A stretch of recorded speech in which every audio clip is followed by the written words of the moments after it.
You're listening to the Ministry Matters podcast with Josh Horner, where we talk all things ministry, real conversations with real people. We'll all talk about real issues, both inside of the church and outside of the church.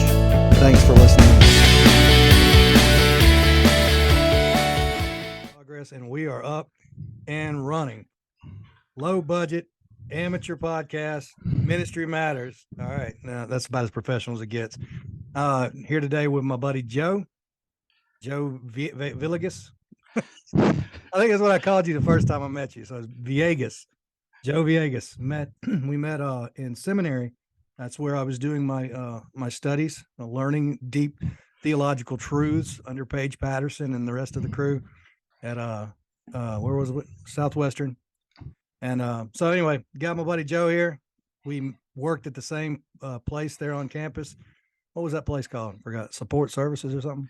Yeah, support services. Yeah, we did warehouse stuff. If you needed a boat built or something, we did all kinds of stuff. Was a mail carrier there. What all did we? Plumbing. There was all sorts of things. Yeah, drove the short bus. That was the highlight of it all. Basically, was just riding around in the short bus with you, cracking jokes, singing country music. I remember that. But Joe Villegas, man, is a good friend of mine from that I met there in Texas. That 1 year I was there, but totally worth being there in Texas to meet you. Kind of wanted to have you on because just obviously because when we get together, I had a good time, and this is a hobby for me now because it just makes me feel good to be able to talk at a camera and pretend like people are listening. So I feel good when I think I'm encouraging others and having fun with other people and having guests on here. And I thought you would be a good one to kind of, number one, you got a playful spirit. We can goof off a little bit, but also just knowing your heart for the Lord, and you do know what you're talking about. You are, scripturally sound. You study the Bible and you're serious about it. And I think that can be helpful too whenever we're talking about ministry matters, things like that. So really not going into any particular topic right now. I know you had some stuff that was on your heart. We can get into that if we have time. But first, I just wanted to kind of ask you, basically how you came to Jesus. You don't have to go in a long version of the testimony or anything like that. Just kind of brief background and then kind of what you're doing today. All right. Yeah, I can. I'll try and keep it short. It's been a long journey, but I'll try and abbreviate it some. I guess it started when I was little. So I am the product of, my parents were raised Catholic. Both of them being Hispanic, that was like the primary part of the religious side of our family was, hey, if you were part of the family, you're Catholic. And so, especially for my dad, his parents are from Mexico. So that was huge to them. And what really happened was it kind of started back with my mom. Her brother would witness to her. He became a Christian first, and he would share the gospel with her. And she'd be like, I don't want to hear it. And she was like, it would get to the point where if she saw him at her parents' house, she'd keep on driving because she didn't want to hear it. Yeah. And so really the thing that changed for her is she wanted my older brother when he was a kid. We were both born in September, and so it's kind of late for starting school in public school. And she really wanted him to go to school, so she decided, hey, I'm going to try and find a private school to put him at. And so she put him at a Baptist private school. And at the end of the school year, they invited all the parents to come over. And they said, hey, look, we're going to have this ceremony for the kindergartners. If you want to come be a part of it, we'd love for you to do that. And my mom went. And of course, being a Baptist church, they were going to take that opportunity to preach God's word. And so that's what they did. They preached his word, and she felt like that was something she had never heard before in the Catholic Church. She wasn't probably a devout Catholic, but she had gone to Mass and been involved in, the big services and stuff like that. But she was like, I've never heard the actual Bible preached like this in this way. And so she began to go to church there. She began to develop that relationship with God, and she eventually got saved, and so then the process after that was, hey, well, I want my husband to come into this. And the way that my dad was at that time, he was just partying and drinking and living for the weekends. He was a bricklayer. And so he worked hard during the week, and he wanted to have fun on the weekends. He didn't want to sit in a church service or give his money that he worked hard for to a pastor.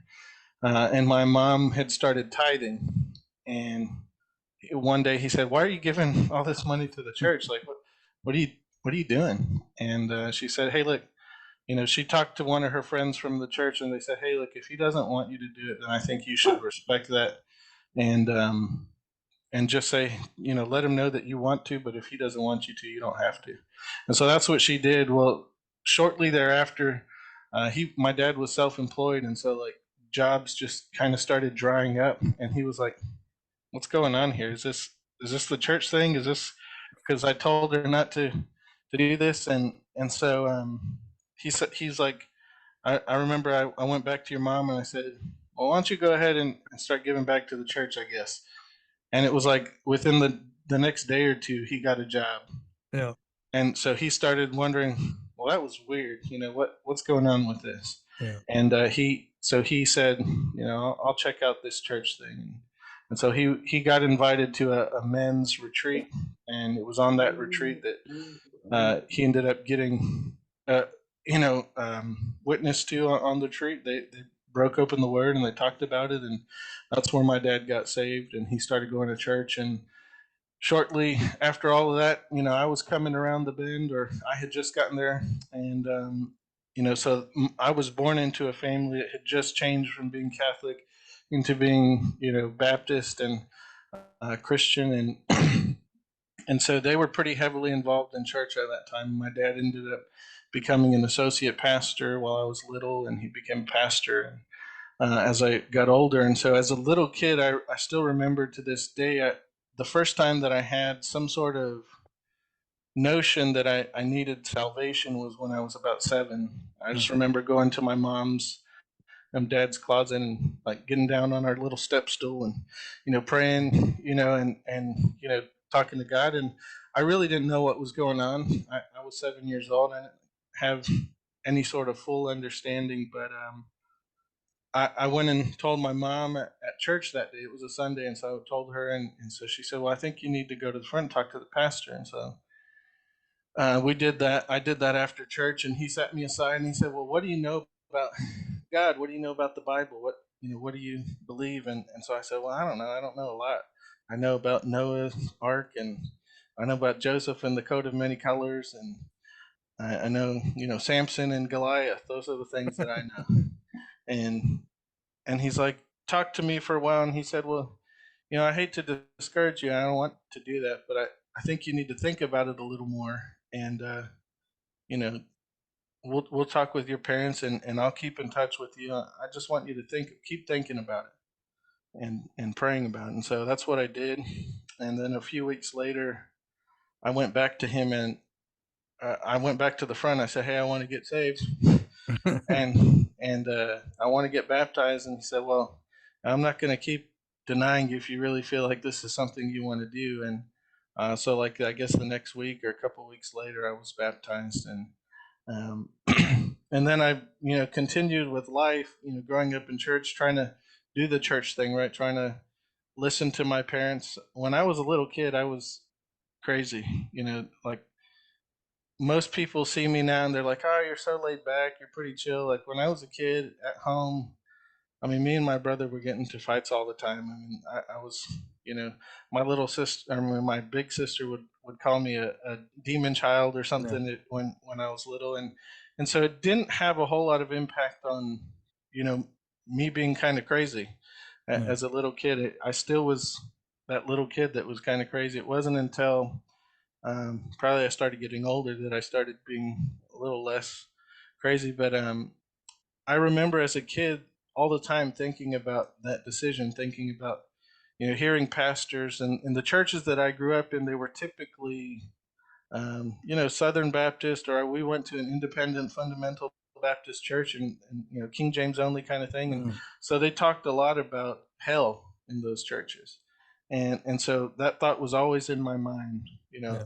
I don't want to go to hell as a little kid. That was my biggest fear is, they keep saying if you're not saved, you're going to go to hell. And so in my mind, I'm thinking as a 9, 10, 11, 12-year old, I just don't want to go to hell. I don't want to die in a fiery place. And I don't want to be separated from my family. And so I think a lot of my understanding of God at that time was fear based. I heard you mention that kind of in your testimony. You were Yeah. unhealthy fear of God. It was like, hey, I just don't want to die right now. I want to get out of Right. hell free card or something like that. And so constantly I would pray the sinner's prayer, just like you said. I would always, they'd give an invitation. I'd go up and I say, hey, God, I don't know if this was real last time, so I'm going to do it again. You gotta cover your And, uh, bases. and, uh, that was my life until I was about 13 years old. I mean, I hated going to events that I knew there was going to be an altar call by the Right. time I got to like 12 or 13, because I'm like, I would feel like this feeling inside me, like, hey, you don't really know what's going on in Yeah. there. And so around 12 or 13, though, I started getting to the point where I was thinking, I'm getting tired of this. I'm getting tired of coming up, praying the same prayer, and not feeling like anything's changing, not feeling like what's going on. But I hadn't talked to anybody about this. This was all just internalized. Every night when I'd go to bed, when we'd be at church or whatever, um, and so it was all just this thing that I was holding on to in myself, and that I was kind of letting fear and all of these other things control me in that sense, from being able to enjoy a Christian concert, because I didn't want to go and have to be sitting there when they gave the altar call and feel guilty or feel like, hey, I don't know what's going on. I don't know if I'm going to heaven or hell. And especially at that point, my dad was a pastor. I'm like, what is it going to look like if pastor's kid comes up who's been saved for, a few years, and he's going to be like, well, I don't know if I'm really saved. I don't really know what's going on in my heart. And so one night I went to my mom and dad and woke them up in the middle of the night, and I had gone to their room and like sat at their door a couple times and just never knocked to talk to them, because I allowed that fear to be so controlling over me that it was like, and also, a little bit embarrassed and shameful of not knowing. And, Yeah. and so I That's finally, interesting, man. That's interesting because like for if I'm thinking of my son as I'm as you're telling that story, and I'm thinking about how much joy it would bring my heart, to for him to come in and say, Dad, I know I got baptized when I was 7 or whatever, and then you know what I mean. Like, I want to talk more about this. I would absolutely love it, but just I can definitely see him not wanting to come to me. You know what I mean? Just from whatever anxiety or fear he has from that, just to that he'd be judged or something.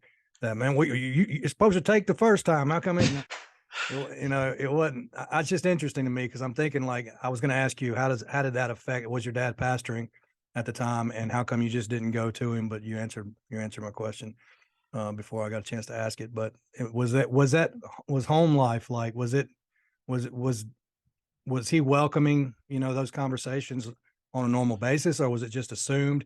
And like most of us as ministers, kind of go on about dealing with the issues in the church and things like that, and just assume our family's okay, even though we do our devotions and things like that with our kids. We just kind of assume everything's they're staying on track, and we'll yeah. start focusing on other people. What was it like with you? So my dad, he's always been super devoted. I mean, he would wake up at like 5 or 6 in the morning, do his daily devotion, pray every single day. And with us kids, they tried to have a regular devotional time. We didn't always have it every week or anything like that, but he tried very regularly to share that with us. But I think, in some ways, probably, yeah, he probably assumed that I was good, because I'm going to church. I'm not defying, these objectives that faith tries to accomplish. It's not like I was, at least not at that age, intentionally trying to defy my parents on a regular basis, to where they're like, why don't you just believe in God? And so I think for them, I would go to church, or I would do all the church stuff. So they just figure, well, if he had a problem, he would tell us. And so that, Yeah. for me, it was just like, I don't really know why. It was just like embarrassing. I think it was like, hey, you should. In my mind, I was telling myself, you shouldn't be struggling with this. You should already know, like, you've already made this decision. Why are you questioning it now? Or each time that I would go up to the front, I'd be like, okay, I think I'm good now. But Yeah. that would only last a few days, until that fear or thought would creep into the back of my mind again and say, hey, what do you think about this? And so when I turned 13 and I went and talked to them, um, I had that conversation and they prayed with me and they said, well, look, maybe you didn't understand what you were talking about when you were little, but it sounds like you understand a whole lot more now what it means to be a Christian. And, you know, they're like, well, we want to do whatever you're comfortable with. Like, we feel like, hey, you are already baptized and you trust in God, so we don't think you need to be baptized. But if you want to be baptized again, now that you feel like you really know what you believe, they're like, well, we can do that too, and Dad can baptize you at the church, and so that's what I ended up doing because I felt like I really didn't know what I was believed in, and so now that I feel like at least I know the direction I'm going, I feel like I should make this a public confession, Mm. and not be ashamed of the fact that, hey, and looking back on it now, I mean, it could have been a testimony to somebody else saying, hey, look, I've been thinking the same thing too, and Absolutely. somebody older or whatever.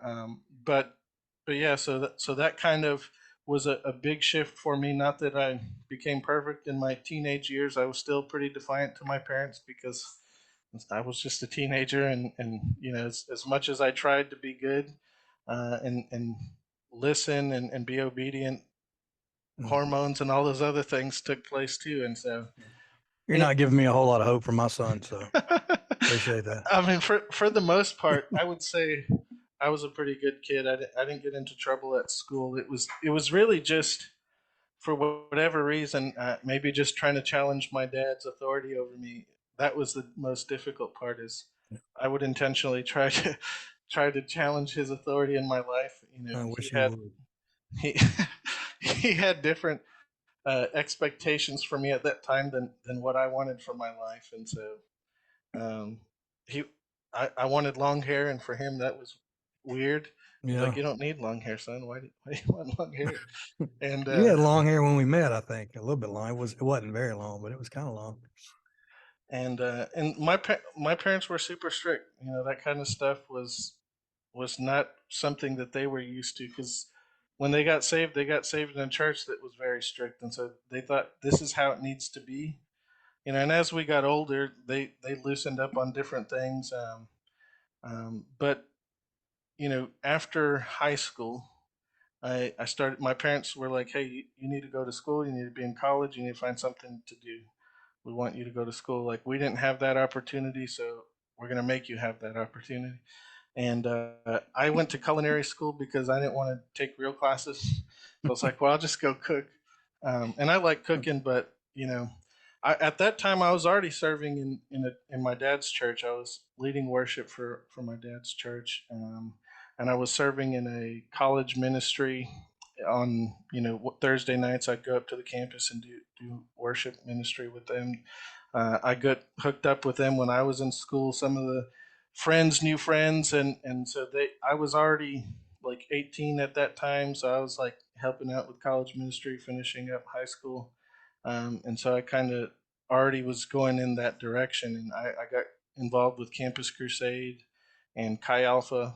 Chi Alpha's, I don't know if you know Chi Alpha, they're like the Assemblies of God version of Campus Crusade, I and guess.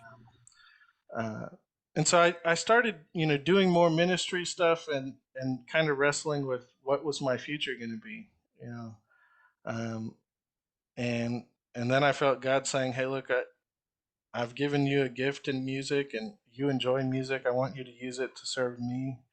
Um, and as I continued to be involved in the ministry at the campus, like I thought, well, maybe I'll be a college pastor somewhere, and that was really what I was thinking. But I thought, you know, I'm going to get into music because that's what my gifting right now is, at least. And so um, that's what I did. I went back. I left the culinary program, went and got my liberal arts degree, and took some music classes. And I was thinking, well, I'll just get a degree and try and work on being a pastor. All the experience I had was from my dad. I didn't know anything about Southwestern. I'd heard of like Houston Baptist, but I just thought it was just a Christian school that you learn regular stuff and sometimes like you have chapel or something. Yeah. So Um, where was the culinary school you went to? it was there at my hometown in Corpus Christi. I grew up in Texas. Yeah. Corpus Christi, we're about 3 hours north of the Mexico That's why he border. has a star on his chest, by the way. Yeah. And Damage so, Nick. yeah. Um, and so I started talking to some of my friends, and there was a guy who was doing music at another church. He'd already graduated with a music degree, and so we would play music together sometimes, and he'd try and teach me some stuff. And he said, "Well, because I had gone to look at Houston Baptist, and it was like crazy expensive, like 30 or 40,000 a year." I was like, yeah, I can't afford to go to school there. I'm interested in maybe doing ministry and maybe doing music. He said, "Well, why don't you check out this place called Southwestern Seminary up in Fort Worth?" And so I started looking into their program, and requested a little brochure, and said, "Hey, look, you can even get half off tuition if you go to a Baptist church." And Did Paige uh, Patterson show up to your house after you read the brochure? he did. He Oh, he gave me good, some good. squirrel soup, and no, I never went to. I think I just drove up there. I don't think I ever did like the whole meet the things that like meet the Yeah, people or anything like that.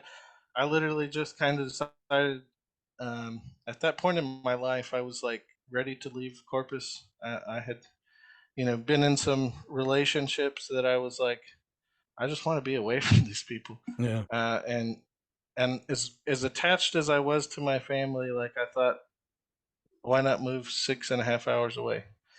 Be good for me, and it was good for me. And it has changed, the course of my life significantly since then. Some of it for good, and some of it wasn't as good along the way. But so I decided, yeah, I'm going to move up there. So I went to Southwestern and began to study, and found out quickly that, hey, I probably should have just got a regular degree instead of getting my undergrad at Southwestern, because I just spent like, I don't know, at that time it was 2019. I graduated high school in 2015, so I I'd already changed programs already, and lost some hours doing that. And I had my associate's degree, but when I got to Southwestern, they're like, yeah, we'll give you 12 hours out of that degree that's towards your all. bachelor's. And so, looking back, if I would have known that, I probably would have finished my degree back home and then just done the MDiv program or something else. Um, but I didn't do that. I just went to Southwestern. So it took me from 2019 till 2016 to graduate. And in that time, I got married. I had a little boy, and ended up working with you part time, and then I got a full time job and went to school part time until I finished. And so I finished right before I turned 30. I was like, I just want to finish before I turn 30. I don't want to be in college at the age of 30. I want to be done. And so I finished right before my 30th birthday. Um, but yeah, And that's kind of. you got a bachelor's degree from Southwestern. Is that correct? Yeah, so I started out in the music program, and then when I realized how long they told me, well, you could probably save about 6 months to a year if you switched over to the humanities program and just finished that. And so I was in my third semester of music, and I finished that and changed programs to humanities so that I could kind of just get through it. And at Southwestern, they are very classical. They're formal with their music in a lot of ways, and so a lot of the stuff they're teaching is choir and organ Yeah, and some of these other things. And I'm like, I ain't gonna use. yeah. I'm not gonna be a choir director You standing can up be there hip with. hop and R&B. What do you Yeah, like I McRae and stuff like typically do, rap and some other that? spoken word stuff. No, but Okay. I was already playing music. I had been playing music and leading worship for, at that point, I don't know, 10 years. And so I knew enough to get by. And I thought, well, I just want to learn some of the other stuff that I need more knowledge on. I want to learn more of the Bible, learn more, maybe get the opportunity to learn Greek and all that other stuff. And so that's what I did. I switched to humanities. And throughout that process, I served at a few different churches in the area. And then getting close to the end, Brittany and I decided my job, the company was being sold, and we we weren't really happy at our church. It was a large church there in town, and it was just like we didn't feel like we fit in there. Yeah. Like we'd go every, huh? Was that the Wisdom Center? Is that when you Yeah, were that there? was with Mr. Murdoch. But no, we just felt like, well, one, we were going to a Baptist church because it was part of the discount thing. Yeah, Not that there weren't any good Baptist churches. We just couldn't find one that we fit in, and we felt comfortable like raising our kid in the yeah. long run. And when actually I left before we moved out of Fort Worth, we started going to Watermark Church in Fort Worth, and honestly, that was like the first time I felt like, yeah, this is a great way to do church. The way that they're doing it, I thought, you know, Never heard of that one. yeah, it was a good place for us to get, that taste of what a healthy church looks like. We were new there and felt included and stuff. We saw the gospel throughout all of the processes. Yeah. When How big? How big was the church? Sorry. it was kind of big. It was probably at least a few hundred people there. They Okay. met at like an old theater um, in Fort Worth. They were like a satellite campus for one in Dallas. But even like the small groups, and I know we're kind of getting away from my story, but like it was just one of those things that it was like um, they did a baptism day. They didn't have a baptistry at the church, so they went out to a park, and they had like three pools that they set up to do baptisms. And so they did church at the park, and after church, they had several people that had been waiting to be baptized. Yeah. And their small groups went up there with them. They shared their story about how they came to Christ. Some of them had some amazing testimonies that typically we don't really make time for that in church, right? We have Right. a set time. We got about 2 minutes to do this baptism. Yeah. So, but in the way that they did it, it was like you got to hear their testimony. You got to hear how God was working in their life and what He was doing. I think that's Before so good, man. it was great. It was healthy, and I wish part of me serving at a church, that's not like that, is to try and work towards something like that. Yeah. That's my ultimate desire is for our church to be healthy, in a way that is you see the gospel throughout all of the the acts that the church does, whether that's food ministries, baptisms, small groups, all of those things. But so after Brittany and I left Fort Worth, I had we we found out we were pregnant when we were on the way to North Carolina. We decided, hey, we're just gonna go to North Carolina because that's where Brittany's from, and we're gonna. Her parents said we could go stay with them, so we're gonna go stay with them for a few months while I look for a job. I have my degree and I have experience in accounting. So I was like, I'm in my mind, I'm thinking it won't be hard to find a job. I pulled up the job search, and there's tons of jobs out in the area. What I didn't realize was, well, there's tons of jobs, but there's tons of competition, Yeah. and it's really hard to find a find a job. So we find out we're pregnant with our second child on the way to North Carolina. And we get here, and I can't find a job.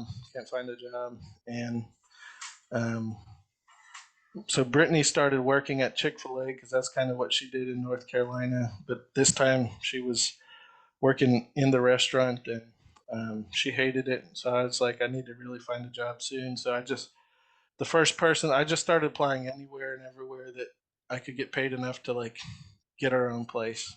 And the first place that hired me was the post office. So I started delivering mail for them, and I hated it.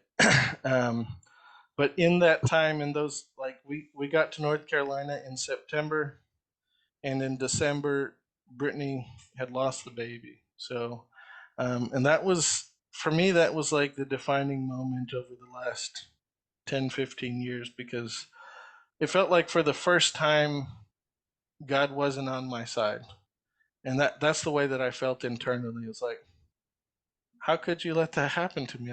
I've been trying to do my best to serve you faithfully, and you're gonna let that happen to us, to Brittany, to the baby. What did the baby do? What did I do? Mm. And so that was my first gut reaction, and that kind of led me down a series of questions and doubts and frustrations, and ultimately to anxiety and depression. And um, we were there. That happened like in at the end of December, and I just remember, I could replay the whole event in my head from going to the doctor and finding out to, a week later, Brittany and I just laying in bed and not having the desire to get out of bed, and people trying to love on us, say, "Hey, man, we're praying for you," and all this other stuff. And at that time, none of that mattered. We were just trying to get through the trauma of what that was. We always knew that that was a possibility. It happens to a lot of people, but you don't expect that it's going to happen to you if you feel like you're doing the right things, right? You feel like God kind of owes you something in those situations, and that's that's kind of the tricky part about faith is like God has already paid for us all that we need to for him to deserve all that we have for eternity, right? Like Yeah. he doesn't have to give us a thing more for us to say, well, I've already done all the things that I need to do to match your gift to us. He's already done that in providing us a way to have that relationship with him, to have that hope and peace in him. All of the good stuff that we get in life, we think that we're due that stuff. Really, it's just a blessing on top of the blessing that he's Mm. already given us. Um, and so that time in our life was very difficult. It was very critical for us. I remember we still hadn't found a church kind of when we experienced that, and so probably 2 or 3 weeks after that, I told Brittany, I said we need to find a church because I feel like internally I'm kind of spiraling out of control, and if we don't find a place, I could see myself in a few months just kind of like just giving up on church or something. I don't know. I just feel like we need to be around somebody, and I need some other people. And so the only church in that area, I mean, we visited tons of churches, and none of them to us were, some of them were far from biblical. Some of them were just weird, and so Not church.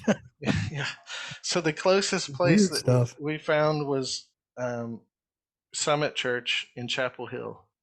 Yeah. And it was the Chapel Hill, they have a lot of college students because a lot of kids go to university, and so it wasn't as easy maybe as some of the other campuses to find people our age, but there was still a good amount of people our age, and we found a small group, and that was probably the best thing that we could have had at that time. Is we had a group of probably 5 different couples that we became a part of, and they quickly brought us into their group and loved on us enough to for us to get the healing that we needed.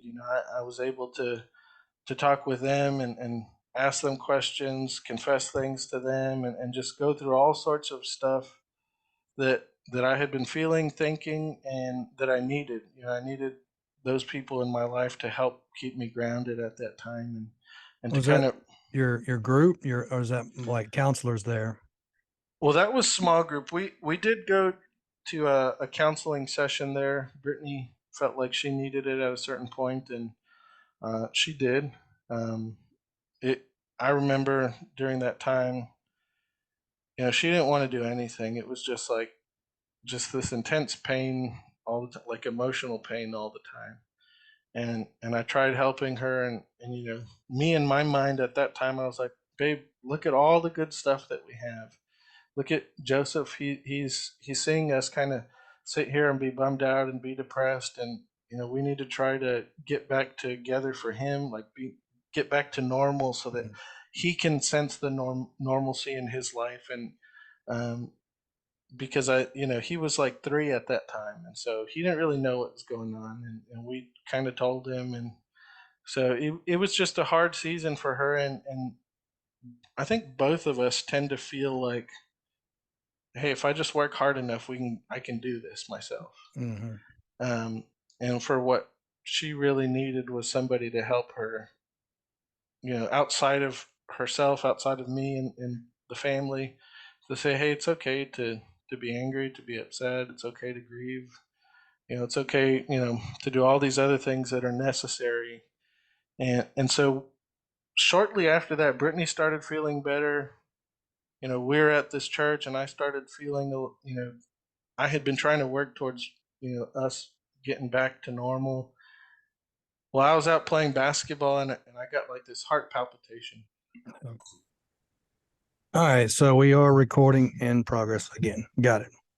Are you recording too? Because I just hit it too. Yeah, we are recording. We're up. So, All right. Where was I? you were seven and got baptized. No, I'm playing. So Brittany, you were trying to encourage. I was saying that I had that heart palpitation. Yeah, that's right.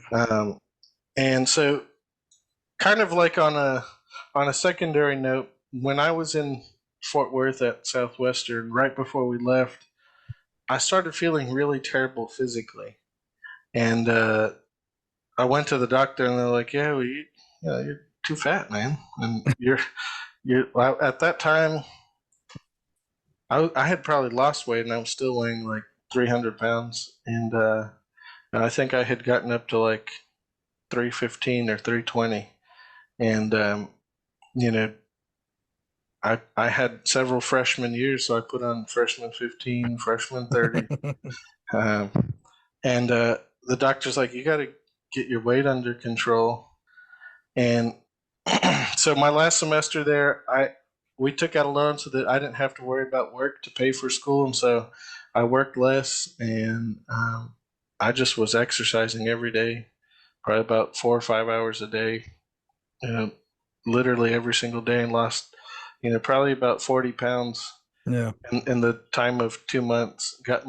I was becoming diabetic, so I got my blood sugar under control, and I was as low in weight as I had been since I was probably like 21 or so, and it was weird to me that I had that heart palpitation when I was playing basketball. It was like super humid. I had been running up and down the court playing full court basketball, but it was like, oh man, that was weird. What was that? And so I think in the back of my mind, I started having this concern about it, like why'd that happen? And one night, Brittany and I are sitting at the house, kind of during all this time as everything's been happening. I'm super stressed out, and I think at that time I wasn't getting good enough sleep. I was probably only sleeping like 5 hours a day, which is probably what you sleep. But for me, it was like I can't function with that little amount of sleep. So I was like feeling terrible again. I was like, I woke up that night and I was like, hey babe, I don't know what's going on. Like my hands kind of tingly and I'm feeling kind of weird. And so in my mind, I'm thinking I'm gonna have a heart attack here in a second. And what was really happening was I was having a panic attack, and that panic attack led to probably about 3 months of anxiety. You're gonna tear up all these cords, dude. I got a big old dog here. Yeah. He's messing my podcast up. Get him off here. He is messing the podcast up. But so it led to about, I don't know, 2 or 3 months at least of anxiety, to the point when it first happened. Can we pause this so I can go put him up real quick? Yeah, how do you do that? Let me go put it. Well, we can just cut that part out. Yeah, cool. All right. That's all good.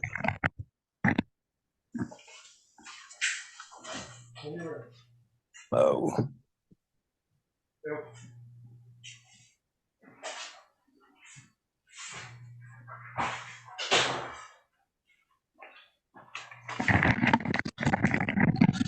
Crazy dog.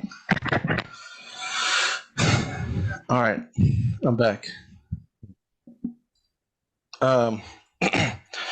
So I was having a panic attack, but I didn't know that that's what it was. I'd never really had one of those before, and so like I felt like I was gonna have a heart attack, and Brittany was about to call the EMS because I was like, I don't know what's going on. She's like, so I called Dr. Idle. I don't know if you remember Dr. Yeah. Idle. I think I called his wife, and she was like, she was a nurse at the hospital in Texas, and then at Southwestern too. And she was like, well, it sounds like you're just having a panic attack, but if you really feel like you need to call the EMS, call the EMS. So I didn't. I kind of, it went away. but the next day I just felt like this heaviness in my chest, and so in my mind, I'm thinking, well, something's still wrong. So I went to the doctor, and they ran a whole bunch of tests, and they're like, "Yeah, you look fine. You seem pretty healthy." And mentally, I just wasn't healthy though. About my health, and so I was worried about it. And so I went through a period of anxiety to where probably for the first week I really couldn't get out of bed. Every time I moved, it felt like I couldn't breathe. I was short of breath. And so in my mind, I was like, this can't be anxiety. This has got to be something else. Like, I feel physically incapable of doing anything. Um, and so at first I was like, I don't want to try any medicines or anything. And they said, well, why don't we give you this non-stimulant drug? It's like, it really is kind of like Benadryl or something. It'll just calm you down, make you a little tired, and maybe you just take it when you want it. And so I was like, nah, I don't need that. And in my mind, I'm thinking, well, I'll just pray through it and I'll get through it, and or I'll just. The next day, I was like, I still couldn't get out of bed. I was like, hey, call the doctor, see if he can send that medicine. It helped a little bit, but it's still really. I mean, I tried everything. I tried breathing techniques. I mean, I prayed. I searched my heart for unconfessed sin. I did all the things that you think, hey, you need to do something here, because I don't know why I have this anxiety. Why do I feel this way? And you try shrooms or ayahuasca or anything like that? Nothing crazy like that. And, okay. But I you know, and really, other than God, I don't really know what it was that took that away from me. Eventually, it just went away. Yeah.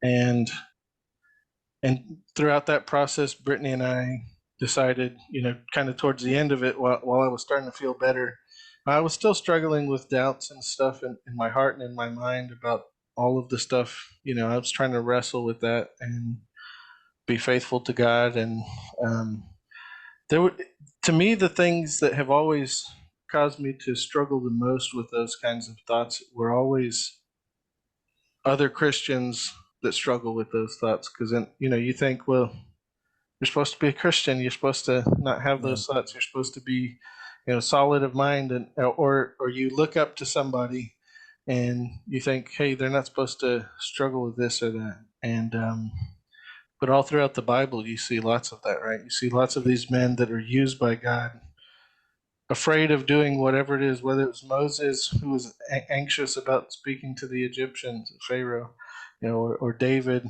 all of these times where God uses these people for great things, and they have anxieties, they have worries and fears just like we do. And so in that season, one of the best things that I learned was compassion for other people who experience any sort of like mental trauma. I don't experience all the different kinds of mental distress, but just knowing how incapable it was, like I felt, of getting out of that on my own through prayer, through reading my Bible, to trying to confess sin, through all the things that I had been taught. Hey, you can do this, you can have peace.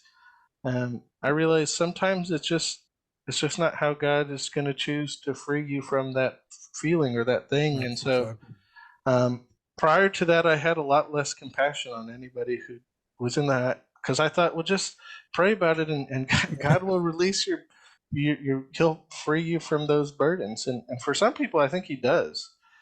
And that just doesn't happen for everybody. Yeah. I remember a conversation with Matt, and I probably told you this a while back, but crazy Matt. Matt, if you're listening, you're crazy. We love you.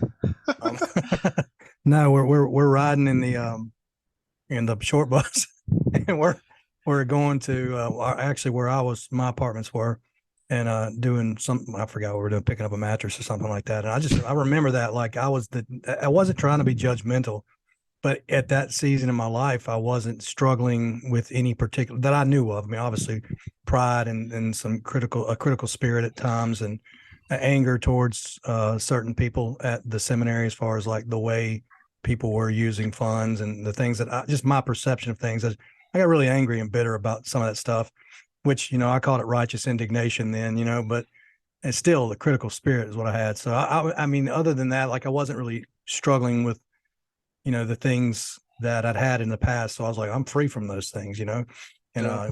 sexual, like pornography and things like that. And I remember telling Matt about, being free, and I was coming across judgmental in the way that I wasn't being very compassionate towards others who had. And I remember him saying, first off, all of us are capable, all of us are capable of falling, and going back into an old lifestyle or something like that.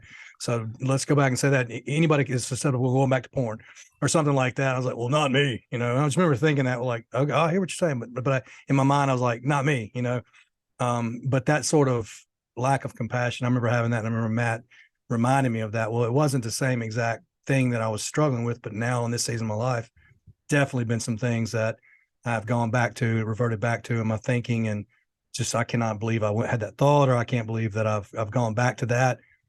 Just that struggling with this again, or struggling with something that you struggled day one as a Christian. But I just remember him, speaking truth that day, and that's just always stuck out to me, and it helped me be more compassionate and see that. Also, what you're communicating about the hearing somebody else, like hearing you struggle with, like I have anxiety, but it's not like, it's never been to the point where I have panic attacks or anything like that.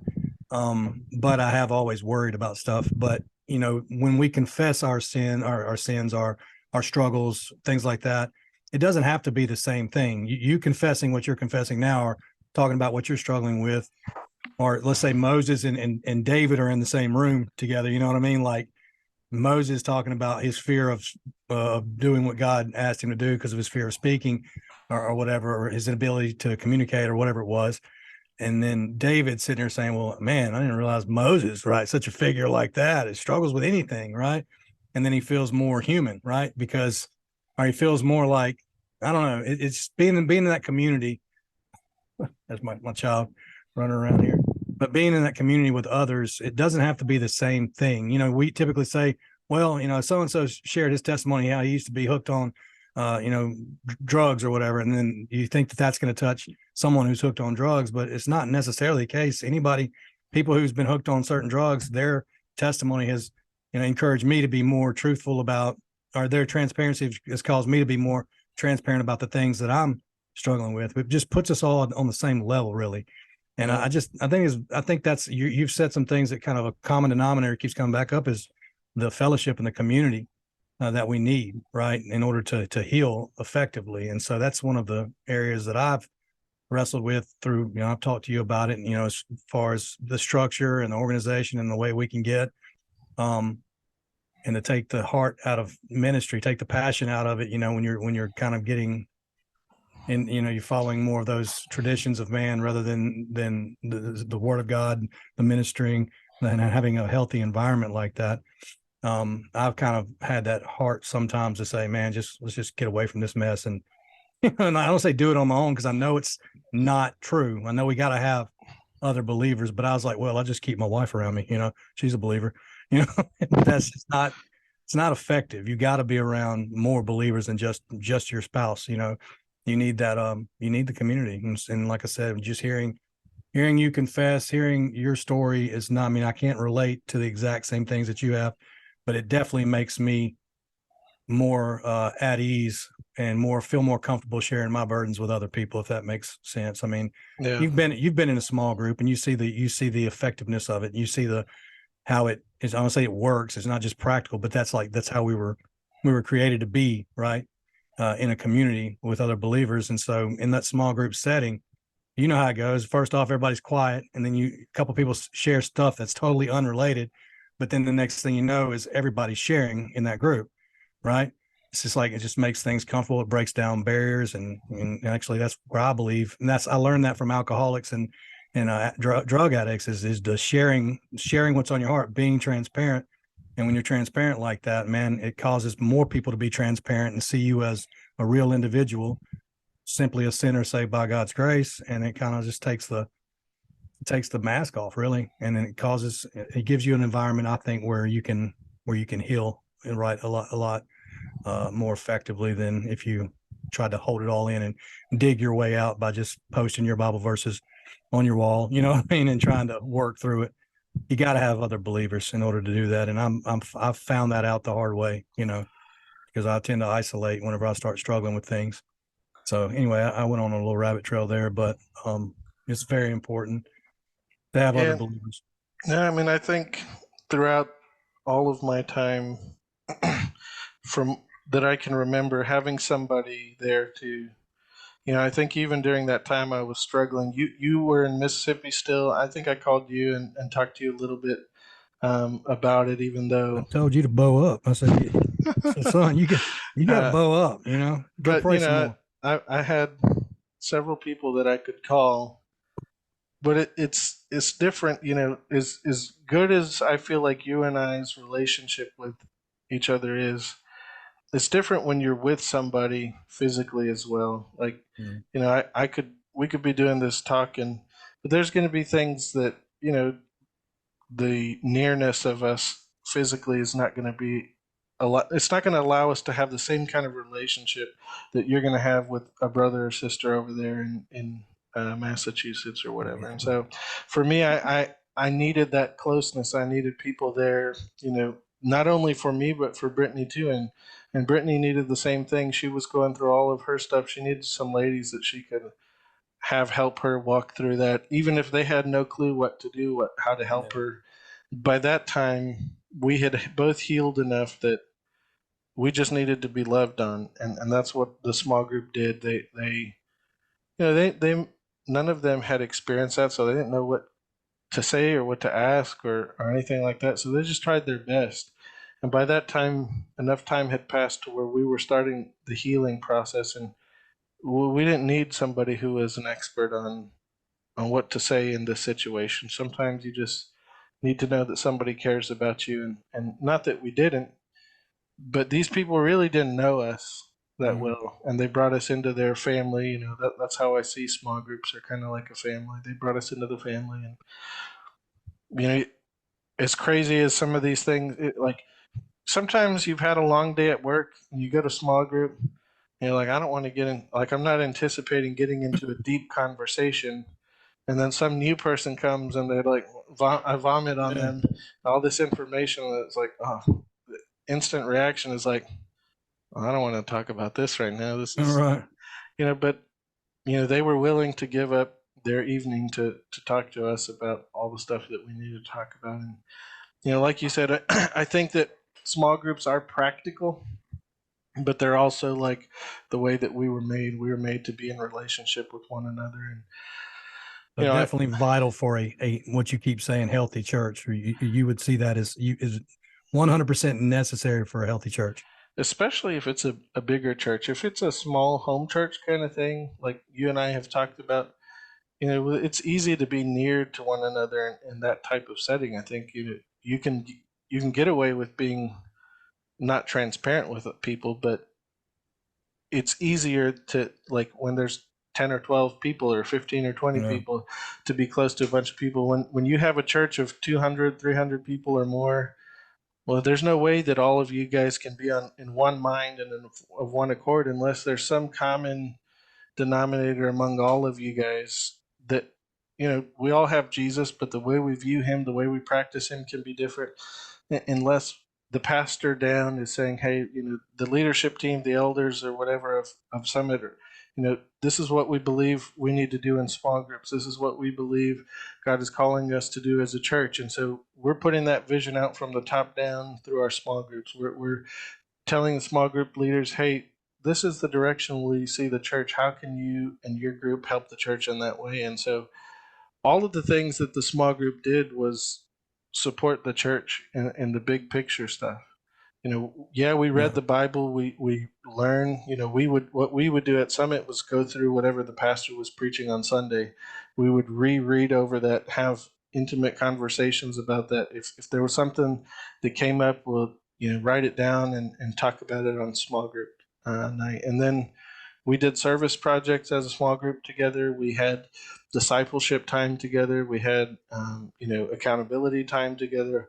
All the things that are necessary for all of us to remain unified and to stay you know together. And the easiest way to, I think, get separated outside of that is to feel like these people aren't going to understand me. The easiest way for a small group to fail is for people not to have trust in the other people in the group. Yeah. You share something you weren't supposed to share, and then a whole bunch of other people know. Well, Yeah. that person ain't ever going to bring anything of value to the group anymore. Mhm. They might come to your group, but they're not going to trust you with anything, because why would they if you break that confidence? And so Yeah. it takes everybody being willing to be vulnerable to get to that point, because otherwise you have no skin in the game if you're not being vulnerable with me. I Yeah. don't like why should I be vulnerable with you? You have all my dirty secrets, but I ain't got nothing from you. So it takes that vulnerability between people too, not not just being near to each other, but being able to trust one another, and so you know It's not a like a we're like it's coming out in like books and chapters dedicated to this and how important it is over the last, I guess, 12 or 15 years or something, like just this whole concept of small groups, like it's some kind of new yeah new thing or whatever. And it's really not. It's just, people are like, they've been doing church, they've been doing following this business model, which I'm not saying is not necessary. You got to have some structure, but you start getting there and you start realizing, man, all this stuff is extra and is weighing me down and a burden and isolating me actually from people. And then you get, because I'm trying to get up out of Dodge because I'm tired of going through the same old routine and it's really not helpful. Yet it's supposed to be helpful. So I'm not going to share this with anybody that it's not working. So everybody asks you, how's church going? Oh, it's going good, man. I'm going really good, and deep inside, it's like you're saying, like you're going through one of the most difficult times of your life. And you really can't even talk about it because you're not supposed to be struggling because everybody else around you is not struggling. yeah You're not praying through enough. So it's an independent issue that you've got to pray through. You got to search your heart for unconfessed sin, the things that you brought up. You start feeling that. I mean, you serious, yeah you start feeling that way. You're like, well, nobody else is there something wrong with me? And I think it's just, I mean, what we started noticing, and especially as a pastor, I'm noticing when I was preaching, don't get me wrong. You do it. You preach, you sing, you minister in that way. And he brings you so much joy to be able to do that. So I got the joy from preaching, but what I felt was just 10 times better was when I would get in those small groups, whether it would be, a group of 3 or 4 or a group of 20 on Wednesday nights or Sunday nights, whenever we're just kind of talking through scripture, crying together, seeing a lady over here crying because she lost her family in a house fire and things like that. And just doing life together in those small groups. Like that was the stuff that was like, this feels right. And I'll say this feels not just right, but it feels like this is it feels like this is the way it was intended to be. yeah And then you try to translate that to like, okay, big scale. How does this work, large scale? Because look at all these, everybody wants bigger. Everybody wants more people. And that's a successful church if you have more people and that sort of thing. And I just started kind of pushing back against that. Yes, I would love as a preacher to hear myself talk, right? And to get up there and preach to the multitudes, thousands and thousands and thousands of people. Because man, how many could you impact that way? But when it comes down to living the Christian life, man, yes, you need the preaching of the word. Don't get me wrong. I don't want to talk myself out of a position at the church. You know what I'm saying? Like as I am used by God for His church, but man, I think where it's at is the groups. I mean, you call small groups. I don't know. I'm not putting a number on that, but I am saying that it is 100% necessary. We started feeling that, not just seeing that, but we started like, this is real. This is what we need. And then it's like, well, home church. When I overcorrect everything, right? Started reading stuff on that, and I still love the idea. I haven't that you got to have feel comfortable bringing people into your home, strangers into your home, that sort of thing. So it's kind of takes some adjustment to get to that sort of thing, but that's where it all boils down to is that small group idea. And I think everybody's kind of doing the same thing you're saying. From what I've talked to people up here, they have it's the big event, right? yeah Sunday, especially church planting world, it's the Sunday morning, the big event, but they all seem to have this set up to where get involved in a small group, right? They tell you to, but then there's really, I don't know, we've had a hard time. Like you can go to the connect corner or whatever, or the living room is what they call it. I mean, you can go to those things, but really it's just so much going on on those Sunday mornings. You're kind of overstimulated, yeah and you're just kind of, I'm ready to get out of here and just go eat lunch and get back, and we'll do a devotion with my kids. I'll get in that small group next week. yeah So I think, I don't know, man, I'm just kind of in that weird place to where none of that fits my job schedule. yeah But I'm 100% for it. And I'm 100% feeling, oh crap, I just upgraded. I don't even know if I meant to do that or not. I just, upgraded on Zoom. No, I'm just like lifetime member. Anyway, it's just telling me $600, Jessica, just so you know. boom. That's right. But like, I'm definitely feeling the tension of not having that now, and it's my fault. You know, I'm the one who's like, I'm ready to get out of here. I'm ready to go. I gotta go get some rest. Gotta go do all that. But it's kind of interesting. That's the thing I was looking for, coming in this direction and wanting to start small groups and go from there and disciple from there. And it's really been the one thing that I haven't gotten a chance to really do. And I lost myself for a little while for the first year. Well, I'll get into more of me later on, but and what I've been going through, and you know how you've been instrumental in helping me through this process. But yeah, I'm agreeing with you that has been one of the things, because I'm doing it from a distance with a lot of people. I'm talking to you, I'm talking to Eric, I'm talking to some other guys, I'm talking to Ishmael almost every other night. Believers, I'm talking to my wife all the time, other believers who are helping me walk through stuff. And I'm going to church on a consistent basis. And I'm studying the word every day. I'm reading and praying and doing all that stuff, but I'm still missing. And what I'm missing is that community, going to church, but I'm not in there walking through it with people. And then, you know, so what you hit on is extremely important. I want you to kind of, because I will send another one, and we'll keep doing this, and I'll do part 1, part 2, part 3, because I think what you're giving me right now, you're giving me thoughts that I want to talk about that. You keep saying healthy. I want to talk about that, like one podcast. You know what I mean? Like, let's talk about what is a healthy church, because a lot of people are going to ask, because that word gets thrown around a lot. The second thing, you know, we can talk about the doubts, the part that I've heard you say that you went through a season of doubt there because of your circumstances that you've gone through. And that has definitely been a recurring thing this week for me. Not, you know, in my heart, obviously I've struggled with some doubts too lately, but this has been a recurring thing this week. I talked to a guy the other day at work who he's an atheist, and he just came up to me. He's like, "Ain't you a preacher?" And I was like, "Yeah, yeah." He's like, "That's cool, man." He's like, "Unfortunately, I don't believe in God." You know, he goes, "I have a higher power, but it's light." And I was like, "Okay." And like, we're right in the middle of work, and he's like, "Dude, but when your mom commits suicide, your dad commits suicide. My daughter's died in my arm. My daughter died in my arms. My girlfriend died overdosed on the floor."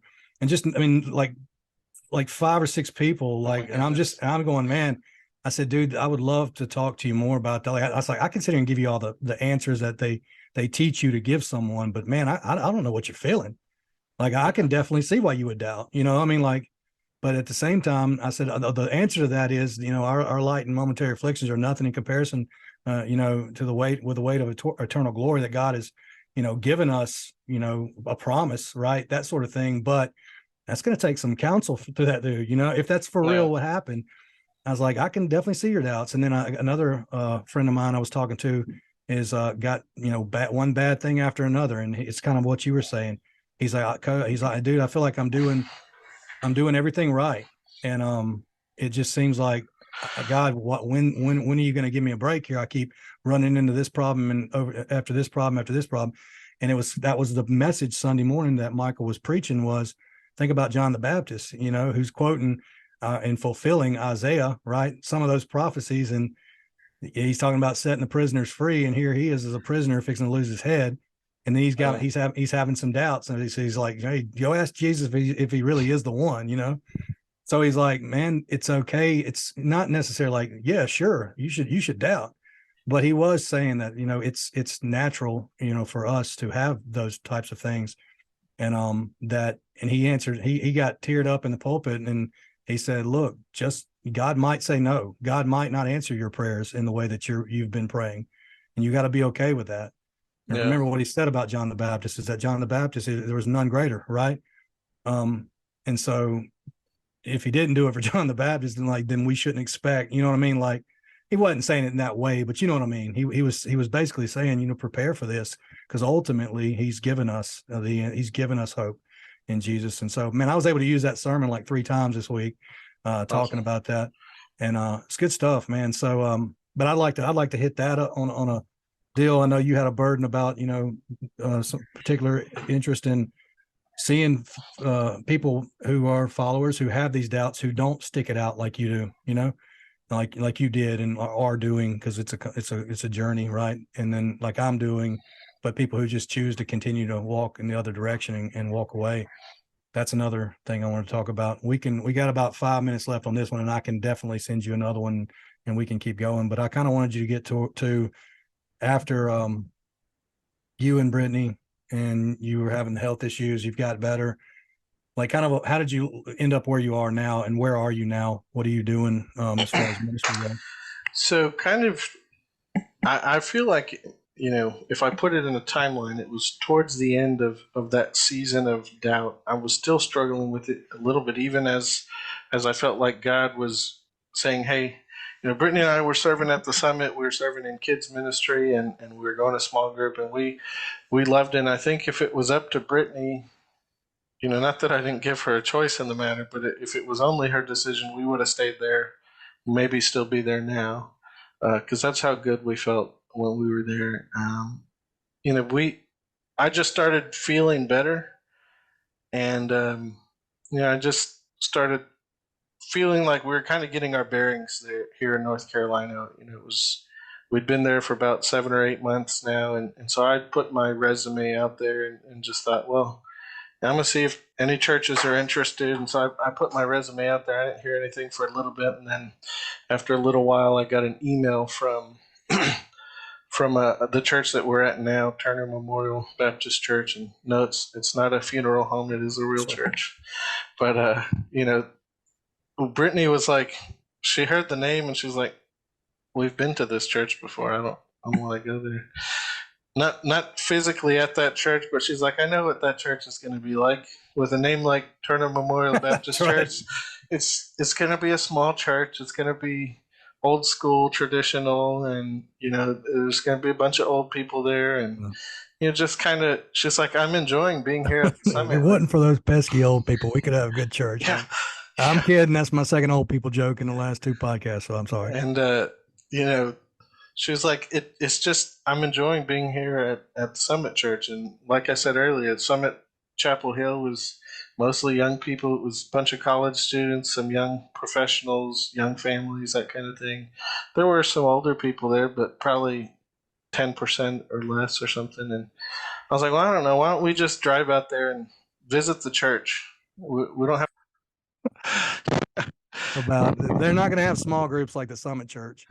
It's going to be a Yeah, I little mean, different. we were going to have to give up a lot of different things to go there, and that we were really going to have to see it as an opportunity to serve this church and not, maybe not necessarily be served. And that was something for Brittany that was like a difficult decision, because it was like, well, maybe I feel like I just want to be served for a little bit, Mm-hmm. and there's some legitimacy to that. Like, sometimes you go through spiritual, physical, emotional trauma.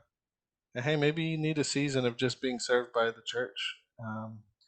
And then at some point, you got to know when it's your turn to kind of step back up and say, hey, the church has done a great job of loving on us. And so maybe I rushed her into that. I don't know. But I mean, we ended up making the decision to leave. But what happened in all of that was that um, I ended up calling back the church and saying, "Hey, look, I've tried to find a job out in that direction, and Brittany and I know that we can't sustain driving back and forth for a long term. And the job that I have is here, and I've already asked them, about them making me full time, and they can't do it right now, and so we can't afford to kind of drive back and forth, because this is a part time position here at the church, and so I'm like, I, I'm gonna have to take my name out of the hat, or whatever, however you want to say it. And but I appreciate the opportunity. And so then, like, 2 days later,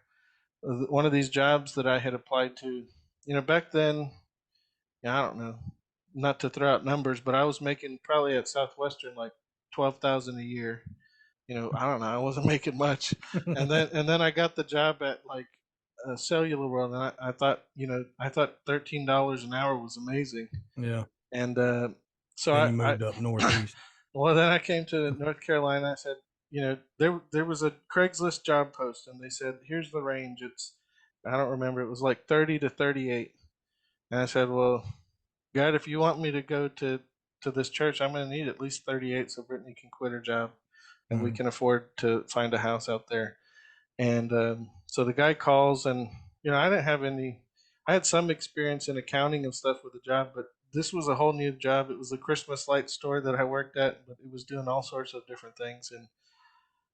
And I was up front with him and said, "Hey, look, I'm trying to get a job at a church in Garner, and so I'm going to be living out there, and it's about 25, 30 minutes away from here, but it, if this job is going to be the one for me, I'm going to need to make the 38. I know you said that was like the top of your pay scale, and I don't have any experience in this kind of industry, but that's what I need to make in order for me to come.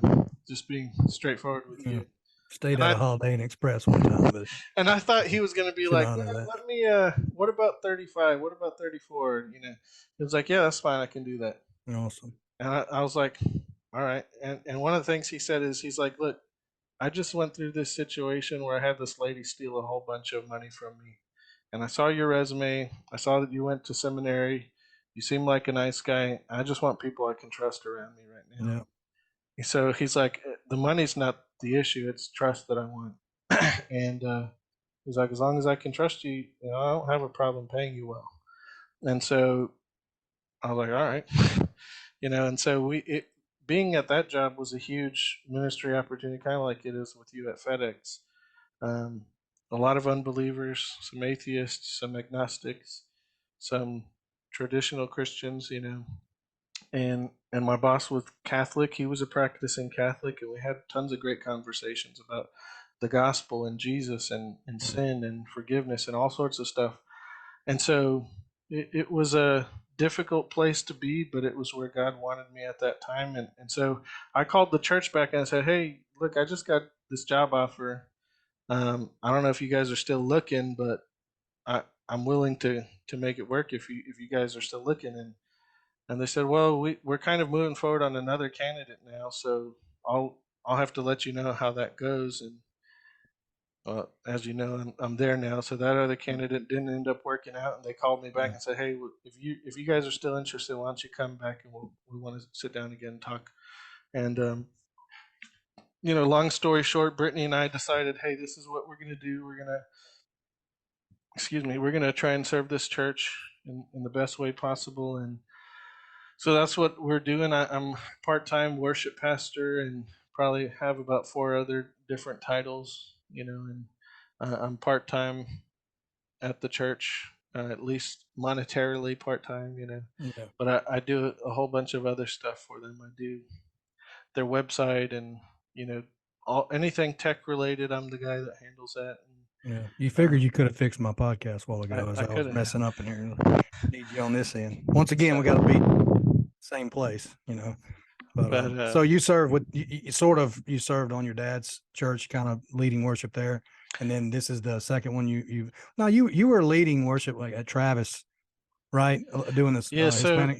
so I started serving at my dad's church when I was probably, I don't know, I started playing the guitar in high school, so I would play, and my mom and some other guy would sing at the church, and then I started getting involved with those college groups, and so then um, they kind of taught me how to play more worship music, and um, then I started this other group started Campus Crusade, and that group was like reaching out to kind of the marginalized kids on campus. The other one, not that they were, I don't think they were necessarily intentionally trying, but they were like the cool kids. And so Yeah. these other marginalized kids that were kind of weird, you know, they were trying to reach people that didn't have a group, that just, Yeah. they were just kind of out there.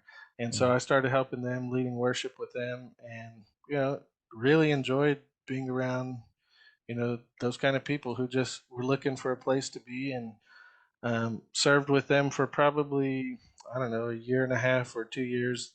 When I moved up to Fort Worth, um, I did start pretty quickly at Travis because their college pastor had just got there. They didn't have any music, and so when I told him I did music and I was in the college ministry, he said, "Well, come on up. I want you to help me." And it was a large church, and so I thought it would be cool to serve there, and so I served there for a little while, and decided that you know our ministry philosophies were different. Now he Yeah. may have a different understanding of why I left, but that really is why I decided to leave. Is you know, we were so close to the university campus, but had very few people there, and I can get into all of that later. Yeah. But I decided, hey, I want to go somewhere else, serve somewhere else, and so I kind of stopped for a little bit, and in that time is when I met Brittany, and we were going to like Birchman, I think. And so they had tons of music people. They had tons of help. They didn't really need anybody, so I didn't really even try to help in their team. But when Brittany and I got married, or actually we were engaged, again, I think I put my resume on one of these websites, and there was a church in Grand Prairie that I led worship at for about a year. Um, and so we were serving there part time while I was working at support services too. I mean, that's how I got the job. One of the guys at Michael Davis, you remember Michael Davis? Right. He's the one who got me the job at support services because we were working together. He's like, "Well, why don't you come work at the school?" Because I was looking for a job. I was This on. is Michael Phillips. No, Michael Phillips was like the custodian director. Yeah, that's who I was thinking of. Yeah. Michael Davis. He's kind of short, real skinny. The only thing I remember from working with him is we're unloading a whole bunch of paper goods to the rack, or Yeah. not the rack up, whatever the big hotel is. And Yeah. I know. he was taking the paper goods down Riley the Center. ramp. Yeah, the Riley Center. And Yeah, I he remember that dude. he tried to stop the whole thing, and he Michael probably weighs about 120 pounds, Yeah. and that thing just shot him down the ramp. Um, but no, he got me the job there, and that's how I met you and Yeah. Christian and Caleb and JJ, and how I spilt coffee on Christian's lap and Yeah, man. uh, hit Caleb in the face with a rolled up piece of balled up piece of paper that You we were got it. throwing. Let me see if I can. Can you show the screen on here? Can you do that? You should be able to. Yeah, I don't know how to do. Let me see if I can do this for a second because I don't want people looking at my junk. Let's see what I got here. But never. What is it? Share screen? How do you do that? I think so. I don't know. Mine says whiteboards. Is that not? Oh, share screen. There it is. Yeah, that's not there. That's not there. Desktop. It's telling me no, don't do that. Allow Zoom to share your desktop. I don't want to open all this stuff. Anyway, I had the picture of the coffee pouring into the lap of Yeah, it was Christian and Drew. Anyway, unfortunate accident. That it was funny. It was it, funny. I mean, it it would was have funny been, for us, not for yeah, Christian. not for Christian, but he has children now, so he's, it didn't harm anything from what I understand. But anyway, anyway, going um, off the rails. but Um, so that you, was how I got to know all of you guys. And yeah, man, it was a good experience. People can say what they, I don't know. It was, we all, that could be a whole nother episode because I think it should be a whole nother episode. I have a lot of younger guys and I don't want to discourage anybody from going to Southwestern if they feel led by the Lord to go there or to seminary for that matter, because I definitely believe that there were many, valuable things that I learned in seminary, things that I would have never, I would have never gotten passions that I have had I not gone and met, but I got them from meeting you guys. I got them from having conversations with at support services making $7.95 an hour to support my family. Anyway, that I got those through those conversations and like two teachers that I had, two professors I had that was to me was I wouldn't trade anything. Like I wouldn't trade that for anything because I mean like it helped me so much in my own personal walk with the Lord, and it is what made me passionate about the Bible. I'm more passionate about studying the Bible, going deeper with it. But yeah. So I like to have a whole nother episode where we talk about, maybe what you got from. I know you were in college there, but you still had the whole experience yeah, that we had. You got around. You saw the cynicism, the critical spirit. Every time we left chapel, you got the people that are like, making fun of the preachers. We did it at times. I did it. Anyway, I still do it. So, yeah. and Man, seminary was a very interesting experience. There is a lot of. I mean, it's just like the church, right? There's hypocrisy around. There's awesome people there. There's love and there's criticism and critical thinking, and mhm. it was an overall neutral experience just because there were so many positives and so many Yeah. negatives. Yeah. If just in short, if somebody's thinking about going, I don't even like the phrase, guard yourself, because I think if you go in with that kind of attitude, it's going to be hard to find people that can help you. But you just kind of, you probably need to be wise before you get there. Yeah. Have a little life experience might help before you get there, and because people are going to act like everything that they're telling you, whether they're students talking about stuff or the professors, that kind of, this is just how it is. Hmm. This is the truth, and if they're just reading the Bible, then sure, yeah, we can take that this is the truth. But when they start talking about their own beliefs, their own interpretations, that's when it gets, you got to be real careful on who you listen to, and whether that's beliefs about the church, how we practice, you know, the church stuff, politics, or any of that stuff, or even all the whole reformed and non-reformed, and just everything about that whole system. It's set up to be like that. This is the truth. I mean, it's just like going to school. Yeah. You just got to be careful what you accept and what you don't flesh out for I yourself. struggled, man. Like with all that, I'm still working through some of the same stuff that I was struggling with then. But the one of the main the one person that I even then knew something about his heart and his character, was Tom. You still love Jesus? I, like, for whatever reason, that man, when I met him, I knew that there was something genuine there. And I was like, man, that's a wise guy, because I try to have theological conversations with him, and he wouldn't do it. I don't know Yeah, what his purpose was, but he would not do it. And he says, he just kept saying, I choose to not be so dogmatic. So and so, John MacArthur, great speaker, but I choose to not be so dogmatic in my approach to things. And so he was just very humble, and you could tell it wasn't like a false humility. It was something he'd experienced in his life that had caused him to get to that point. yeah, That's the real stuff. And so I don't know, man. I really admired that man. And then of course his phrase, "You still love Jesus." I still use that every once in a while. Hey, you still love Jesus? Hey, man, uh, yeah. he was awesome. Tom was he was a nice guy. He was. Different character. I did not get the opportunity to speak with him too often. Well, I just busted up in his office and said, "You gonna talk to me, man? I ain't, you ain't better than me. You might be my boss, but you ain't better than me." but no, I could talk for hours about Southwestern and And my Troy, experience there, and cooking for Dr. Patterson, oh, and well, uh, Joe, yeah, I know you went to culinary school and t- everything. taking his gold-plated napkins to his house. Yeah, we'll get into that another episode, but I don't know. So you're serving currently in North Carolina, and you said well, I want to say Durham, but you said I'm some in Garner. Garner. Yeah, Garner, Garner. okay. Our church is in Garner. All We live right. in Willow Spring, which is about 15 minutes away from the church, and so So I know my audience does not expand that far. I would say north, but now it's south. So, but if you are in Gardner area, go visit Turner Memorial Funeral. I mean, Turner Memorial Baptist is Baptist Church. yes, Baptist. we're You got to watch out for those Baptists. Hearing your testimony, Baptist. Yeah. them Baptists, they'll preach the gospel on you pretty quick.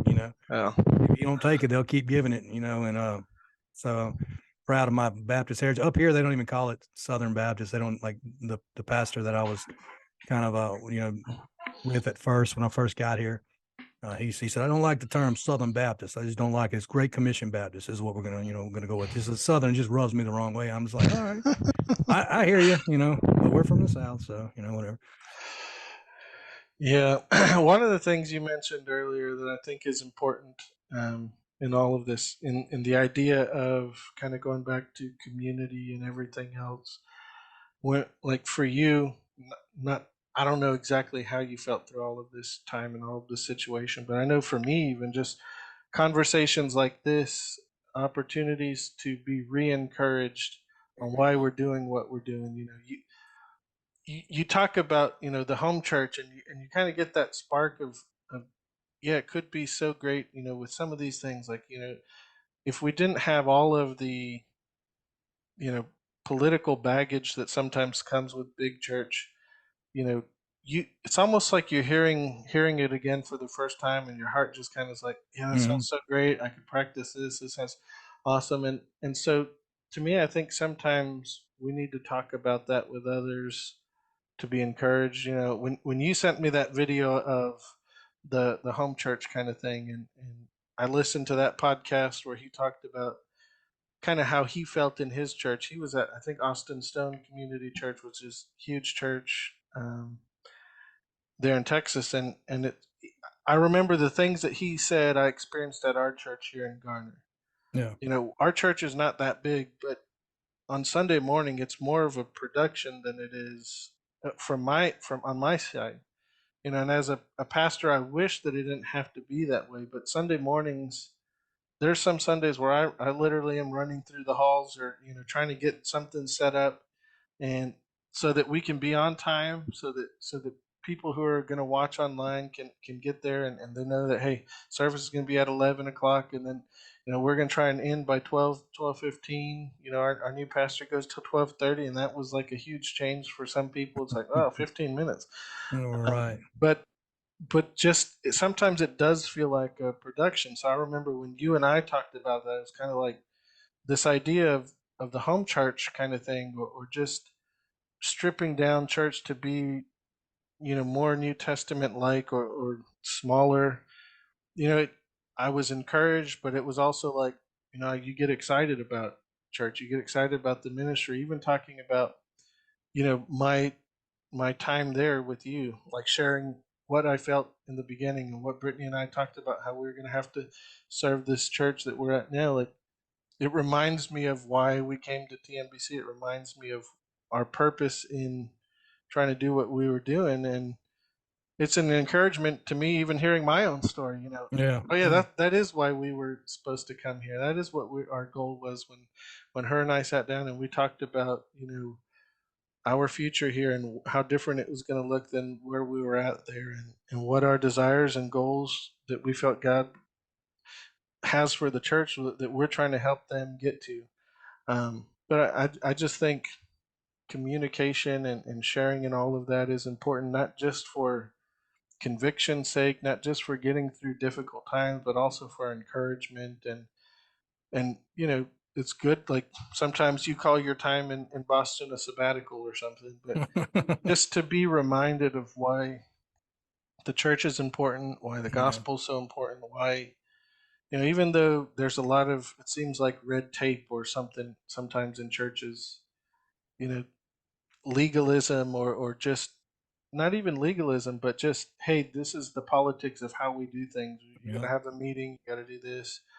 Some of it seems silly, but I think it's hard, because when you have that many people, you get 100 people, all of you guys are going to have to find a way to commonly think together. And so that sort of politics is almost necessary Yeah. in being able to lead 100 people in the same direction. You're going to have guardrails. You're going to have direction.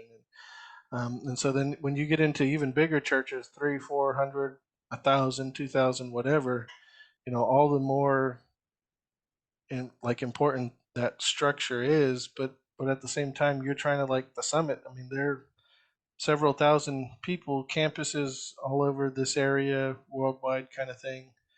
But they're trying to, like, we were able to feel connected to that huge system through community and closeness with a group that was plugged into that system. Yeah. Um, but yeah, I thought that I was thinking about that when you were sharing with me some of your time there in Boston, and all of that. Yeah. I guess going back to, well, I keep saying sabbatical is because there is this. When we started off on this journey, I was listening to people who had the same heart that I had, and they were church planters, and they were talking to people who were living missional, and they were communicating everything on their podcasts, and the books that they would recommend. I'd read, and I go, that's exactly what I've been trying to. I've been having conversations on the couch with Jessica about this for years, and didn't really know what I was articulating. I didn't know what I was saying. I just know that there's other people out there who have the same heart. Yeah, And then I was just like, this is great, but then whenever I set out on this journey to do this, I didn't know what it was going to look like. And I told the people, even in the interview process, I was like, I'm not here to get NAMs. I don't want North American Mission Board's money. I don't have a game plan. I understand how this kind of works, and I don't have a structured plan. I just want to go live as a missionary. Hopefully, maybe we can plant a church was kind of where I was going with this, but I knew, the yellow light or whatever they call it would come up. And just because I didn't have that. And I was like, I'm working through my beliefs because I'm an overthinker, but I weigh out everything. So you do have that structure that has to be there. Yet I want everything so organic that you don't have all that politics that kills, I think, kills the passion, kills the heart, kills the ministry, I think. And so I'm trying to work out, what does that even look like? So I guess when I keep calling it a sabbatical, it's like me kind of getting away so that I can put together my ecclesiology. Because one thing I did not get at seminary was that, like, the ecclesiology. They gave me some books to read and say plurality of elders or this, and this is why we do baptism, and this is why we do Lord's Supper. These are the different views. But as far as like, this is what, I don't know. I just didn't have time to really work through that. It was just like, get these classes out of the way, get them done, get your degree, and get on. And then at the same time as I was doing ministry, I was teaching Bible at Hillcrest, 4 classes, ninth through 12th grade. I was teaching Bible. I was helping out football. I was an associate pastor at a First Baptist type church that was very, very traditional in the way that they did things. So I was like all over the place. And so I'm over it. I'm over the American flags and stuff flying everywhere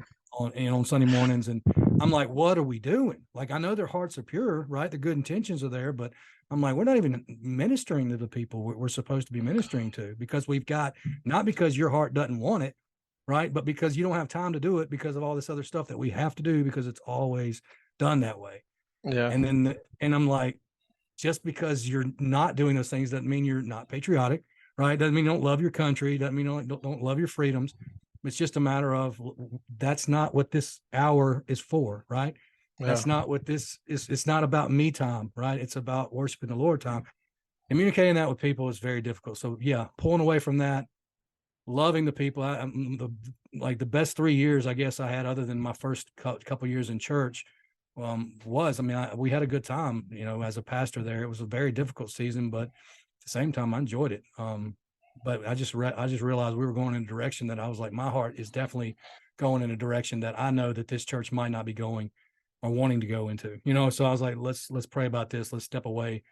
Let's go do missional type lifestyle and work through some stuff. So I'm kind of like, yeah, I'm out here being a missionary, but I'm really and truly just kind of figuring things out too. And now I'm like, I got to preach. Yeah. I've got to be preaching or teaching. And so yeah, small groups will definitely have a huge impact in that. And yeah, preaching will have a huge role in the future. And then preaching obviously is going to happen, and it's going to be within the local church. So I don't know. We got a lot of stuff we can talk about. And I'm thankful to have you, talking to me through this. It kind of had our little glitches and stuff with this Zoom call, and we'll work it all out to get it. And I know you got to go get your kids, don't you? Yeah, I gotta go get Joseph here in a little bit. Well, I gotta get her. She keeps running back and forth, trying to pretend like she's not trying to be on the podcast. But yeah, I want to talk about some more stuff. So I don't know how I'm going to break this up. I might break it up in a couple different things to keep it, digestible or whatever. So we can section it out to make it like 2 or 3 episodes. And then we can do it. I'd like to do it again and talk more about this, talk more about the structure, because you've brought me back to make people like you are like, this is necessary. You got to have this. I understand completely about where you're coming from, because you're wired kind of like me, but you're also, you're Southern Baptist through and through. So no, I'm kidding. You've got that. That's why you need other believers in your life. That's why you need people, because I can overcorrect in a heartbeat, man. Yeah. So you need that. And it's not just theology. It's anyway, we can get into all that, but I'm very thankful to have you on here. We'll get into some of these other topics. We'll talk later about that. And then maybe have you, like, we can do this. Maybe you can get on here once a week or something like that, or once every couple of weeks, and we'll hit some of the stuff that we talked about talking about before. But man, I'm thankful for you, buddy. I'm thankful that God brought, I really am. I'm not just saying, I'm so thankful, and Jessica can attest to that. Like, I'm so thankful that our paths met there at seminary, even though that was a difficult time in my life. But the best part of that was support services, getting a chance. And when you didn't show up for work because you were off that day or whatever, like, I was like, oh man, this is going to be rough. You made it fun, getting through each day. We made fun of people. It probably wasn't quite the Christian spirit. But it was, it got us through the day. Right. And we always repented right after that. We just, Yeah. so no, I'm blessed to call you brother. Thankful for you for being spending all this time today, and look forward to talking to you more about some issues. So stay tuned for that. I might do a breakdown video of kind of some high points that I got from your testimony, and then we'll be hitting on the burden that you've had for people, maybe walking away, having those doubts, but continuing down that path of unbelief, really. Yeah. And we'll talk about that in the future. And I would like to talk more about the seminary experience, and the church, as far as you keep saying healthy church. And I think that's something that I think it keeps coming up for a reason. We can talk more about what you think that looks like. And then that way it'll give me more of a springboard for other conversations with other ministers. What do you think a healthy church looks like? And then we can have even like a whole series on the marks of a healthy church, the 9 marks of a healthy church. Nice. I'm kidding, man, kidding. But anyway, All right. blessing, brother. Thank you so much for being on here. You got anything you want to say to the Go Cowboys or whatever? You got anything you want to say before we leave? No, yeah, I appreciate our time together as well. Southwestern was the best things that come from that is the relationships that were built. Some of them continue on in Christ, and others haven't, and so that's where some of my feelings and thoughts are in that other areas. Like seeing people that we were at Southwestern who, at least at some point, had a desire to serve in ministry and had a similar heart to what I feel like I had, deciding I don't want to do this anymore. Yeah. And so there's that. But you know, in general, the people that I spent the most time with, I think, it's just been a blessing to have them continually in our lives. I'm getting to go back to Texas here in a few weeks, and so I haven't been back to Fort Worth area since 2016 when I left, and so I'm getting to go back for the first time in what'll be about 6 years. Yeah. Most of the people that I knew really aren't there anymore. There's only a few people that I was close to that are still there, and so I'm looking forward to that time. But yeah, same thing for me and you. If you ask Brittany, if Joe could do ministry with one person, who would it be? She would put your name first, and Yeah. so Well, we'll do internet ministry together. yeah. So, but yeah, I don't have a whole lot to say though. All right. Well, I appreciate it, man. So thank you very much. And we'll talk this week. All right, man. See All ya. right, brother. Bless you.